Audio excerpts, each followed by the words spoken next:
Hi friends, இன்னைக்கு வீடியோவில் பார்க்கக்கூடிய என்ன அப்படின்னு கேட்டிங்கன்னா ஒரு நண்பர் என்கிட்ட வந்து இந்த மாதிரி ஒரு ப்ராப்ளத்தை வந்து எடுத்துன்னு வந்து காமிச்சாரு. அதாவது கூகுள் பேல வந்து எனக்கு எஸ்எம்எஸ் வந்து சென்ட் ஆகலை அப்படின்னு வந்து ஒரு ப்ராப்ளத்தை எடுத்துகிட்டு வந்தார். அதே போல் ஃபோன்பேலையுமே அது எஸ்எம்எஸ் வந்து சென்ட் ஆகலை. ஆக்சுவலாக இது என்ன ப்ராப்ளம் வந்துச்சு, இது எப்படிலாம் சால்வ் பண்ணலாம் அப்படிங்கிறது தான் நான் இந்த வீடியோ உங்களுக்கு சொல்ல போகிறேன். ஸோ இந்த வீடியோ உங்களுக்கு பிடிச்சிருந்துச்சுன்னா மறக்காம வந்து லைக் பண்ணிங்க, உங்கள் ஃப்ரெண்ட்ஷிப் தெரிஞ்சால் மறக்காம ஷேர் பண்ணிங்க. நீங்களும் நம்ம சேனலுக்கு வந்து புதுசாக இருக்கீங்க, இன்னும் சப்ஸ்கிரைப் பண்ணல அப்படின்னா கீழே இருக்கக்கூடிய ரெட் கலர் பட்டனை ப்ரெஸ் பண்ணி சப்ஸ்கிரைப் பண்ணிங்க.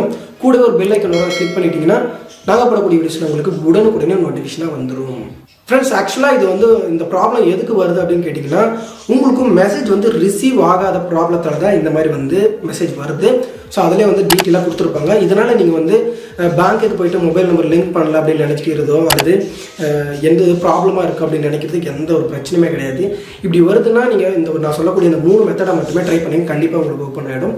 மேக்ஸிமம் இந்த ப்ராப்ளம் வருதுன்னு கேட்டிங்கன்னா நீங்கள் வந்து ஏர்டெல் அல்லது நீங்கள் இது மேக்ஸிமம் ஒரு சில விஷயங்கள் உங்களுக்கு தெரியும். பேங்க்கில் லிங்க் பண்ணியிருக்க மொபைல் நம்பர் தான் மொபைலில் இருக்கணும், அப்போ தான் நமக்கு எஸ்எம்எஸ் வரும் அப்படிங்கிற விஷயம் உங்களுக்கு எல்லாமே தெரியும். அது இல்லாமல் எஸ்எம்எஸ் வந்து வராது. அப்படி இருந்து இந்த ப்ராப்ளம் வருது அப்படின்னா உங்கள் மொபைலில் பண்ணியிருக்கக்கூடிய ரீசார்ஜ் ஃபஸ்ட்டு பிளான் வந்து என்ன போட்டிருக்கீங்கன்றதை பாருங்கள். மேக்ஸிமம் இதனால தான் இந்த ப்ராப்ளம் வந்து எஸ்எம்எஸ் வந்து ரீச் ஆகாமல் இருக்கிறதுக்கான காரணமாகவே இருக்கும். அதாவது நீங்கள் வந்து ஏர்டெல்லில் வந்து மினிமம் பேலன்ஸ் எவ்வளோ போடுறீங்களோ அதை வந்து பாருங்கள். அந்த ரீசார்ஜ் நீங்கள் பண்ணும்போது எஸ்எம்எஸ் வருதான்னு கேட்டு வந்து ரீசார்ஜ் பண்ணுங்கள். ஒரு சில நெட்வொர்க்கில் வந்து எஸ்எம்எஸ் 99க்குலாம் பண்ணிங்கன்னா எஸ்எம்எஸ் வராது. எக்ஸாம்பிள் நீங்கள் வோடாஃபோனில் 99 பண்ணிங்கன்னா எஸ்எம்எஸ் உங்களால் வந்து ரீச் பண்ண முடியாது. ஸோ அப்படி இருக்கும்போது எஸ்எம்எஸ் உங்களுக்கு வராது. இந்த ப்ராப்ளம் கண்டிப்பாக வந்து வரும். நீங்கள் வந்து ரீசார்ஜ் வந்து கரெக்டாக எஸ்எம்எஸ் வர பிளானாக வந்து பார்த்து போட்டிங்கன்னா இந்த ப்ராப்ளம் வராது.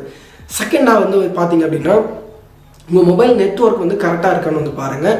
அந்த ஒரு இன்ஃபர்மேஷனில் உங்களுக்கு என்ன சொல்லியிருப்பாங்கன்னா ஏரோப்ளேன் மோடில் வந்து நீங்கள் ஆன் பண்ணி ஆஃப் பண்ணுங்க அப்படின்னு சொல்லியிருப்பாங்க.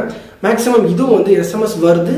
சம்டைம்ஸ் நெட்வொர்க் வரலன்னா உங்கள் மொபைலில் ஏர்போர்ட் மோடில் போட்டுட்டு நீங்கள் வந்து ஆஃப் பண்ணிங்க ஆன் பண்ணிங்கனாலே ஓப்பன் ஆகிடும். இல்லை ரீஸ்டார்ட் பண்ணிங்கன்னா கூட உங்கள் மொபைல் ஈஸியாக வந்து அந்த எஸ்எம்எஸ் ரிசீவ் பண்ணிடலாம். அப்படி எதுவுமே பண்ண முடியல அப்படின்னா நீங்கள் உங்களுடைய அப்ளிகேஷனுடைய கிளியர் கேட்சர் டேட்டாஸ் வந்து கிளியர் பண்ணிங்க அப்படின்னா மேக்ஸிமம் இந்த ப்ராப்ளம் வந்து ஈஸியாக வந்து சால்வ் ஆகிடும்.